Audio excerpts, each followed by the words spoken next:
Let me take you back in time to San Francisco, January 1933. It's way back. You guys there in your minds? Just kind of travel there in your minds. Think back with me. So we're in San Francisco, and they are beginning the construction on the Golden Gate Bridge. So you're sitting there. You can imagine being one of the workers. You get out there. You're excited. There's this big project looming, and everything is underway. Well, as they began construction, things were going well until, well, things weren't going well. As you can imagine, safety protocols weren't up to par with what we have now way back then. And one of the main issues that the teams would run into during the construction was this little issue of people falling hundreds of feet down to their death. Kind of a problem. Kind of a big problem, right? And so you have these things happening more consistently. You're losing workers, and at the same time, you're losing morale. You can imagine, nobody wants to get up there and risk their lives to build this bridge. And so over time, what ends up happening is production on the bridge continues to come to a halt. Why? Fear. There's fear. There's nothing secure, nothing stable for these people. And before they knew it, they're riddled with fear and paralysis. We're not going out there, they said. And all of a sudden, construction comes to a halt. Now, jump back to our day and age, to this moment right now. Though we are not out in San Francisco building a giant bridge across the water, falling hundreds of feet down to our death, we tend to be riddled with the same type of fear. A fear that produces a paralysis, a fear that produces a stagnation, and a fear that makes us incapable of doing the things that we've been called to do. While our fear is not connected to a bridge, our fear is connected oftentimes to the circumstances of this life. If I were to put into concentric circles the things that are happening here now in our world, it may give us some fear. In fact, imagine with me some concentric circles, beginning with the outside, moving in, beginning with overseas. What do we see? Escalating tensions in the Middle East. We see Russia and Ukraine still at each other's throats. We have talks of impending World War III in China and all of these things going on. In addition to that, you have natural disasters that are destroying Spain and Taiwan. I mean, we see that and we say, okay, that's kind of bad. Let's move in one ring in our concentric circles and where we find ourselves with stateside issues. We have more and more leftist progressive ideologies getting passed into legislation. We have a culture that is becoming increasingly more hostile towards Christians and Christian values. And by the end of this next week, we may be ready to usher in what is the most demonic leftist administration that this world has ever seen. Now take that concentric circle and move in even closer. Home base. Fractured marriages, prodigal children, work-life issues, financial troubles, unfortunate diagnoses, indwelling sin, and even the occasional dropped Wi-Fi. And we have all of these issues that come and they bear and make our lives complicated, right? I mean, you start to tally that stuff up and all of a sudden you see, okay, there's kind of a lot going on in the world. And what that can do is that can produce a fear. It can produce a paralysis. It can produce an anxiety.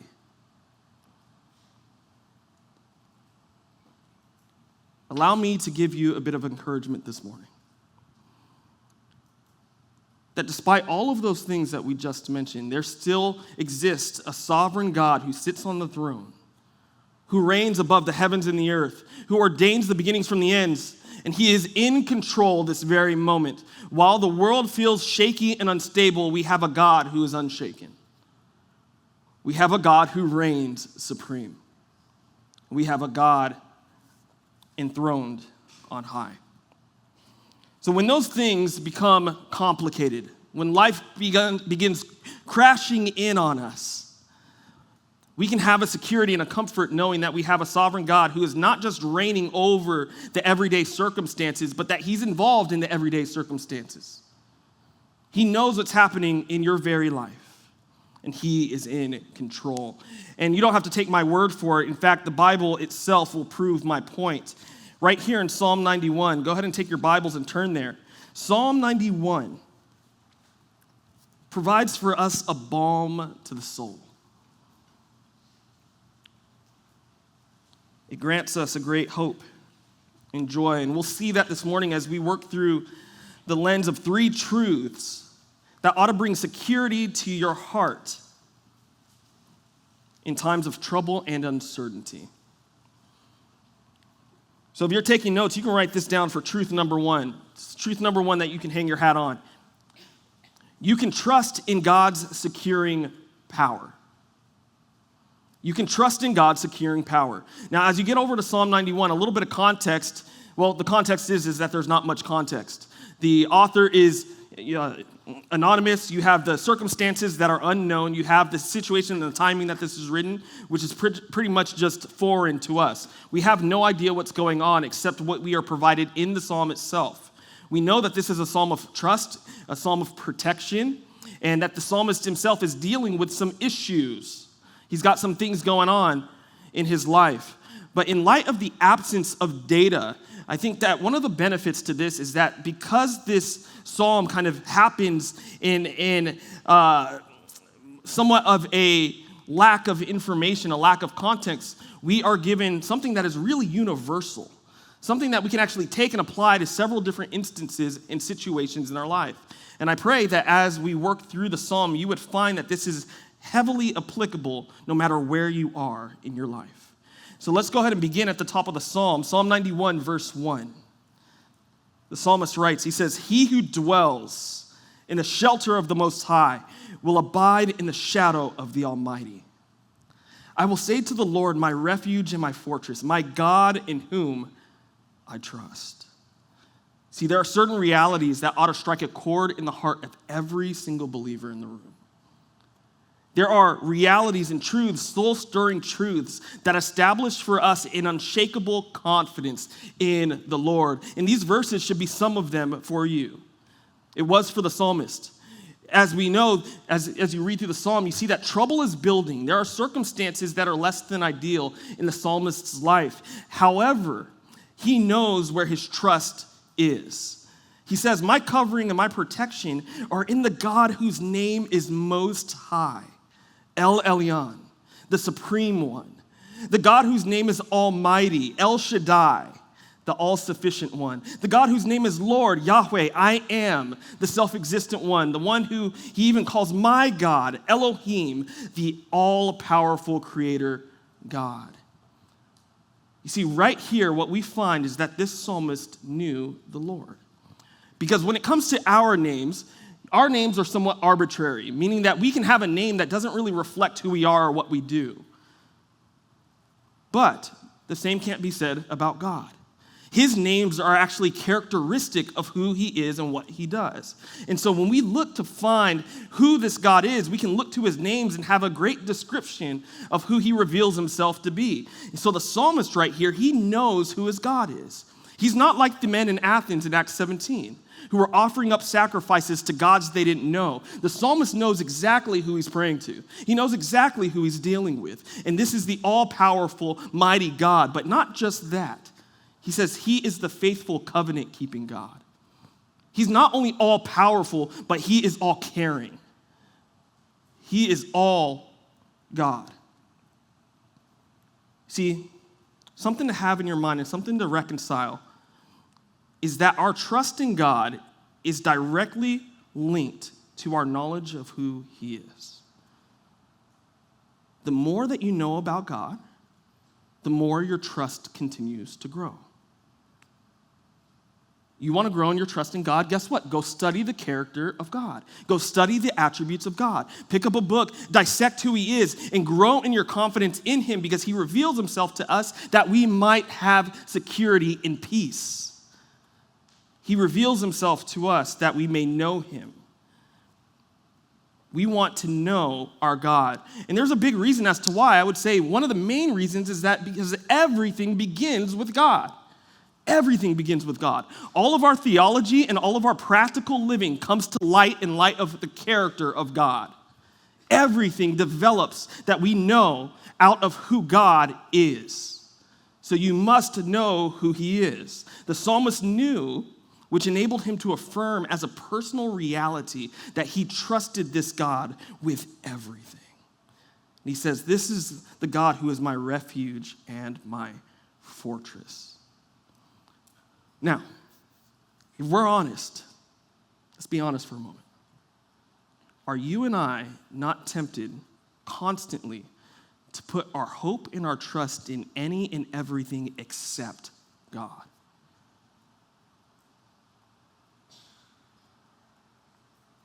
I'll put it in riches. I'll put it in comfort. I'll put it in security. Everything except God. If that is your tendency, my exhortation to you is to take a page out of David's book. Because David, remember, he had every means of earthly security and protection. Yet, he says in Psalm 20, verse 7, he says, I don't boast in chariots. I don't boast in horses. I boast in the name of the Lord my God. Bring that into modern vernacular. We're not trusting in or boasting in our 401ks. We're not boasting in excellent health. We're not boasting in job security. We're not boasting in a fat bank account. We're not boasting in the Teslas, 2 Teslas and a Rivian that we drive around. He says, we're not boasting in that. We're not boasting in national security. In fact, right here in this room, I'm willing to bet that there are a number of you who are boasting in this very moment on the prospect that Trump will be elected into the White House. And that is where your hope and your confidence is. But we need to take a page out of David's book and say, we will not boast in the earthly things. We will boast in the name of the Lord our God. Why? Because God is not just some psychological coping mechanism, as Freud would say. God is not just some religious concept, as Marx would say, that is tied to the opiate of the masses. That's not the God we serve. We serve a God who is almighty, who sits enthroned in the heavens, who exercises sovereign reign, and who determines the ends from the beginning. He is a God who reigns. And that is where our protection is. We have a God who reigns. Now, question.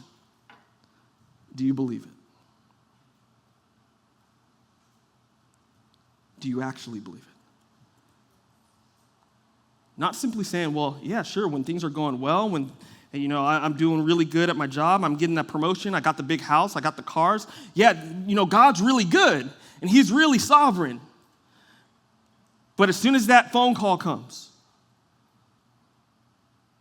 as soon as you get the bad news, as soon as things get a little difficult, as soon as the Wi-Fi cuts out, we're quick to turn and say, God, where are you? Are you absentee? No, he is always in control. He is a God who is always reigning. And it's this God who the psalmist comes and he describes him in some interesting terminology. One of the things I love most about the Psalms is the utilization of beautified terminology to communicate magnificent truths. It's artistic. And so the psalmist goes through and he describes God. He says, first, he's my fortress and he's my refuge. Beginning with fortress, what does he mean by that? He simply means that he is a strong defense. Fortresses were designed to be impenetrable.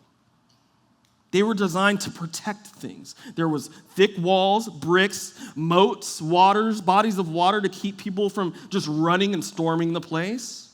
And they had defensive features that made them near impossible to breach. In fact, if you go over to India, there's actually an island fortress, the Janjira. And it is this fortress that was built in the 1400s. And it's got 40-foot high walls. And it's super thick. And it's got 19 rounded bastions, little perches. And on there are 572 cannons facing outward to destroy any enemies that would come. And when that thing was built, it was impenetrable. There were empires, the Dutch and the British, who would go up and they would fail to conquer this fortress.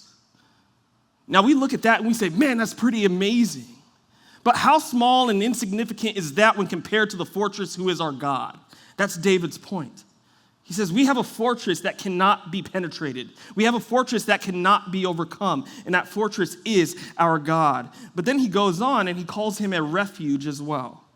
He says, God is a refuge. He's a bunker. He's a place of safety for his people, specifically for the children of God. And when I say children of God, I'm not talking like your celebrities. Hey, we're all kind of children of God. I mean, in a very generalized sense, it's true. All of us have been made by a creator. But what we're talking about here, the security that comes to the child of God, it's that one whom John 1:12 says was born not of blood, nor of the will of the flesh, nor of the will of man, but was born of God. It's those who have received a spirit of adoption as sons, by which we cry out, Abba, Father, as Romans 8:15 says. Every child of God here today has a refuge in the King. And we can run to him, and we can find shelter and rest and peace and joy in him. Now, again, that's an exclusive claim. Meaning, if you have not bent the knee to Jesus Christ and you have not recognized him as Lord and Savior of your life, and you're still out there living for self, that does not apply to you. Just like those workers sitting up there on the Golden Gate Bridge, you are dangling. And at the moment's notice, it could be over like that. There's no security for you, but you can have it. You could have it should you turn and believe upon Jesus. Big question here is, can we affirm with David what he says in Psalm 18, verse 2? The Lord is my rock, my fortress, and my deliverer. Is God the horn of your salvation? Is God your stronghold? Now, think about it for a moment. Forget all of the Christian platitudes and the colloquialisms and all of that kind of stuff. All the stuff that we just run around and do and say as Christians because we're Christians. But take a moment to really assess, to really ask the hard questions. When things are not going my way, do I trust in God? Do I believe? Am I fortified in truth? Have I run to the fortress? No doubt, as you scroll your news feeds for the next 72 hours, as all the anxieties increase and all the worry runs rampant in your heart and your mind, will you turn and put your faith and your trust in Christ? Will he be the fortress and the refuge of your life? It's all good when it's theory. We find out who we really are and what we really believe when it's practice. He is the fortress. And the psalmist knew this, by the way. He was encouraged that no matter what would happen on this earth, that he would have a refuge and a protection in God, which actually brings us to our next point. Right? You can write this down for point number 2. You can rely on God's sovereign protection. You can rely on God's sovereign protection. We find that in verse 3, at least beginning in verse 3, the psalmist writes, he says, "For it is he who delivers you from the snare of the trapper and from the deadly pestilence. He will cover you with his pinions, and under his wings you may seek refuge. His faithfulness is a shield and a bulwark."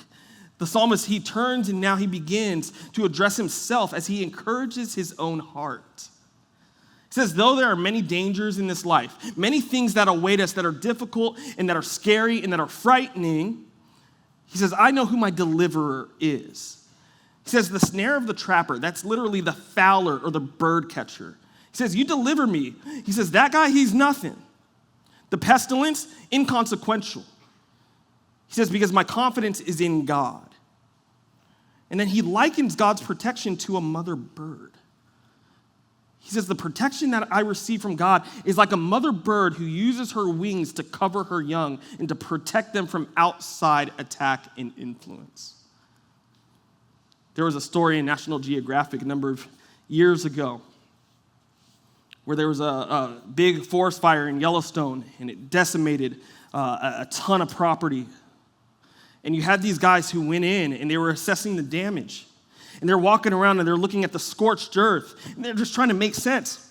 What happened? And so as they walk around, there's one guy, he's just kind of kicking things and looking around, and all of a sudden he hears a noise. Cheep, cheep, cheep, cheep, cheep, cheep, cheep, cheep. He looks down, and he kind of figures out where it's coming from. He goes and squats, and he sees this little burnt piece of something, and he moves it around a little bit, and it turns out that it was a burning or a dead bird who had been burned in the fire. Yet under this, as he peels it back, little chicks run out. The mother had died protecting her young from the fire. Now, it turns out when I was researching that during my study time, I found out that the story is entirely fake. Entirely fake. But it sounds good.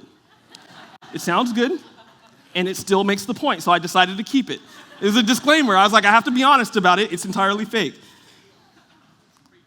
But the point still stands. That's the picture that the psalmist puts here. He says it's like a mother bird who comes along and she covers her young to protect them. That's God. And he says, you are my little ones, and you're safe. I mean, have you found that to be true? I mean, just take a look at your life. Run back through the years. Has he not proven himself to be faithful? Has he not kept you from harm? Has he not been one who has sheltered you under his wings? I know a lot of people who are here in this church who are going through difficult times. And it breeds insecurity. It breeds doubt. It breeds fear. It breeds anxiety. And there's turmoil. But what we have to understand is that we don't have a God who is just a mere bystander. A God who's kind of perched up in his observation deck, just watching as things unfold. He's not a God who just wound this thing up and sets it off and then takes a step back and goes off to do something else. He is a God who is intimately acquainted with all of your griefs, all of your sorrows, all of your doubts, all of your struggles, and he knows them. He is involved in your life as an active participant. And just as Psalm 46:1 says, he is a present help in trouble. The psalmist continues in verse 5. You will not be afraid of the terror by night, or of the arrow that flies by day, of the pestilence that stalks in the darkness, or of the destruction that lays waste at noon. Verse 7, 1,000 may fall at your side, and 10,000 at your right hand, but it shall not approach you. You will only look on with your eyes and see the recompense of the wicked. He says, whether it's a sneak attack in the middle of the night, or it's arrows flying overhead in the middle of the day, he says, for 24/7 you have the protection and the security of God. He is always there. He is always working. And he will see to it that that his people will see his righteousness, faithfulness, and justice in this life. That's what he's getting at. And do we not see that as an example with Moses? You had Pharaoh rising up, and he sits there, and Moses goes through, and he says, you need to listen to what God is telling you to do. And he says, look, I don't know your God. Your God, who is he? I don't know him. And that same Pharaoh who was so quick to dismiss the living God was the same Pharaoh that was decimated by the living God. He didn't know him then, but he knows him now. And that's what the psalmist is saying. He's saying he will be a protection. He will come to your defense. And he will preserve you to the end. Will you face opposition? You bet. Is there going to be difficulty in this life? Of course. But none of this is new. None of this should be a shock to us. I mean, it says right here in 2 Timothy that all who desire to live godly in Christ Jesus will be persecuted. Are we surprised when enemies come against us? Are we surprised when difficult times come? We should not be. But we have a God who will preserve us in the face of adversity. There was a missionary named Frederick Nolan. He was doing work in North Africa. And it was pretty hostile to the point where there were men who wanted to take his life. And so he flees. And he's running for his life. And these pursuers are following him day and night, trying to capture him to kill him. And so what does he do? He runs and he finds a cave. He dives into that thing. But as he's walking into that cave, he sees a spider. And the spider is beginning to build a web right there at the front of the cave. Now, circumstances being what they were, he didn't have time to just sit there and muse over the magnificent artistry of the Lord as he's doing this thing through the spider. But he runs off and he hides. And he stays for a while. And then he begins to hear the footsteps. He has all of these guys who are following him. He hears them out there. So it gets quiet.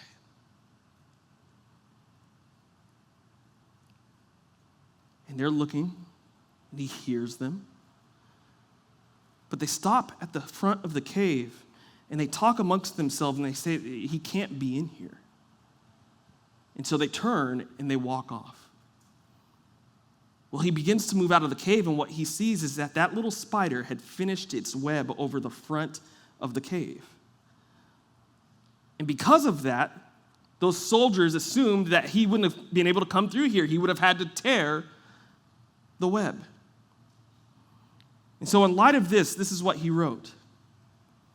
As he rejoiced in God, he says, where God is, a spider's web is like a wall. And where God isn't, a wall is like a spider's web. That's the power of God, that he can sit there and he can use something as frail as a spider's web to deter the enemies and to protect his people. So if he can do that for a missionary, how much more can God preserve you when you get called into your boss's office and you're getting scolded because you're sharing the gospel? How much more can he preserve you when you're getting ridiculed by your unbelieving family members because you love Jesus too much? How much more can he preserve you when you're getting canceled on Instagram because you're not supporting the murder of babies in the womb? How much more can he preserve you when, again, you're possibly going to lose your job because you won't call Stephanie in the office? He says God will preserve his people.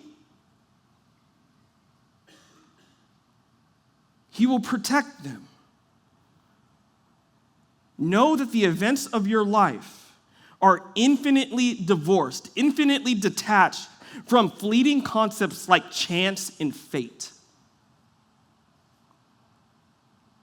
Those things don't exist in a world where God does. God is always working. He's always using things. He's always in control of the events of our lives. He's always at work. Every aspect of your life rests in the hands of an almighty God. And in that, you can have hope. This is actually what caused the psalmist to double down. Look at verse 9. You there? You awake? You're kind of awake. You might be there, all right. Maybe I have to talk louder. No, I'm just playing. I saw all the heads rise up, though. Verse 9. For you have made the Lord my refuge, even the Most High, your dwelling place. Verse 10, no evil will befall you, nor will any plague come near your tent, for he will give his angels charge concerning you, to guard you in all your ways. They will bear you up in their hands, that you do not strike your foot against the stone. You will tread upon the lion and the cobra and the young lion and the serpent. You will trample down. Now, these verses right here, this is the prosperity gospel, health, wealth gospel playground. They like to take this verse and manipulate it and bend it and do all kinds of weird things with it. Despite what Bill Johnson says, this verse does not support the idea that you will never face trouble in your life. That's not what it's saying. In fact, this is the same verses that Satan took to try to manipulate, to tempt Jesus. Did you catch that? But those same verses that Satan took and tried to manipulate are the same verses given to us this morning to encourage us to be faithful to the Lord. He says, these angels, in spite of the troubles in your life, they will come as a support, and there will be troubles in your life. Just look at Job. If you want any evidence that this thing is not about health and wealth and prosperity, look at Job, who suffered, and he suffered well. But he suffered, and he endured, and hardships came, but he trusted the Lord. He says, in spite of that, he's going to send angels. And note that he doesn't say just one angel. It's plural here.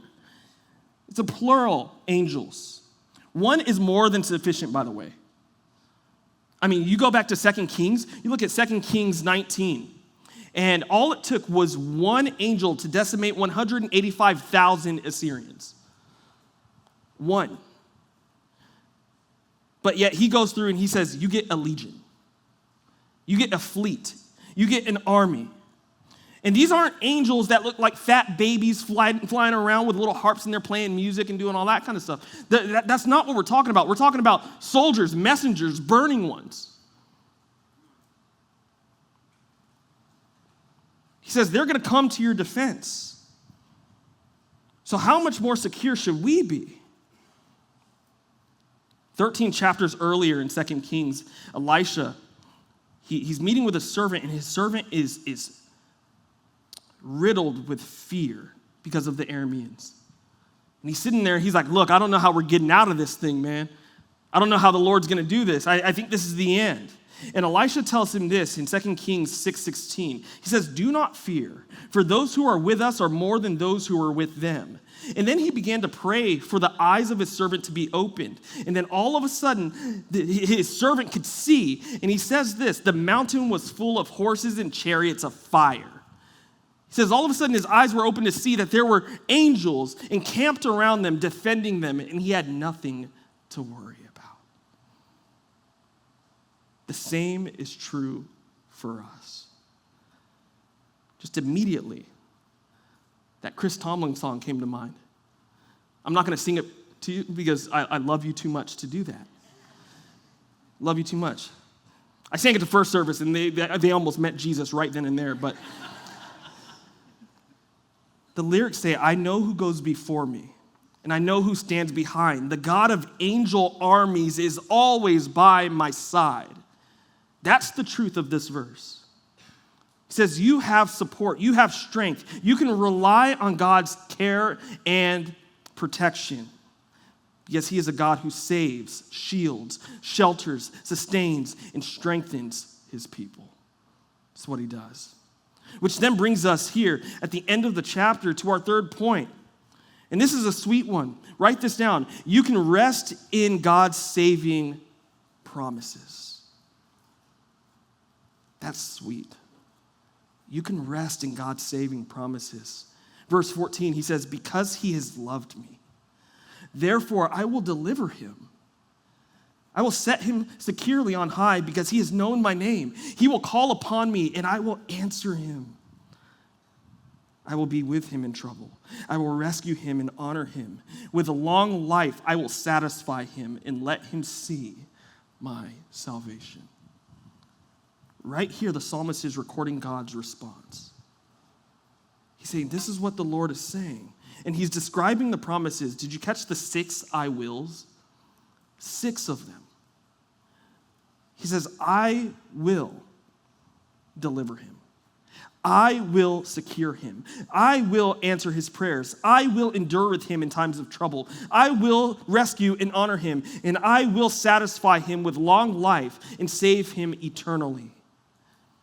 And who is that promise given to? Is that just thrown out to everyone? No, he clarifies that is for those who love him and know his name. Again, exclusive. For the children of God, he says, for them, these promises are factual. They're yours in full. Have you committed yourself to him? Have you given yourself over to him? Have you trusted him and loved him with all your heart, soul, mind, and strength? He says, if you have, and if you can say yes to that, these promises are yours. And he keeps his promises.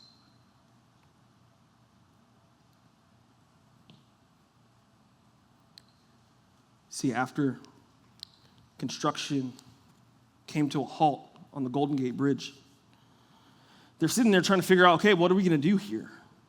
Where do we go? How does this develop from here on out? You can imagine they're probably having some kind of round table and they're throwing out all these elaborate ideas, and then you maybe just have one guy who kind of raises his hand a little sheepishly, and he gives that one golden idea. Hey guys, how about we build a net? I think we should maybe build a net to catch people. Well, that's what they did. $100,000 later, it's a lot back then. They go through and they build a net. Simple solution to a big issue. But guess what happened? As soon as they built that net, everyone came flooding back. Why? Safety and security eliminated their fear. That's God for us. For those who believe and who have trusted in Jesus, that is our safety net. That enables us to go out into the world and just live for his glory. To not be so consumed with what is going on all the time. Do we want to know? Yes, we need to know. But do we need to be fearful and paralyzed? No. Because he reigns and he controls all things. And I can rest in him because I know him and I know his character and I know who he's revealed himself to be. I know God. And when I know him, there's nothing to fear. There's nothing to fear. Know that day in and day out, when you lay your head down at night, when you rise it up in the morning, good seasons, bad seasons, times of prosperity and times of suffering, God still remains on the throne. He's always reigning. He doesn't take days off. He's not on sabbatical. He's not delegating it to somebody else. He is always reigning. And when we know that to be true, you can trust in him wholly, in his securing power, in his sovereign protection, and his saving promises. That is the God you serve.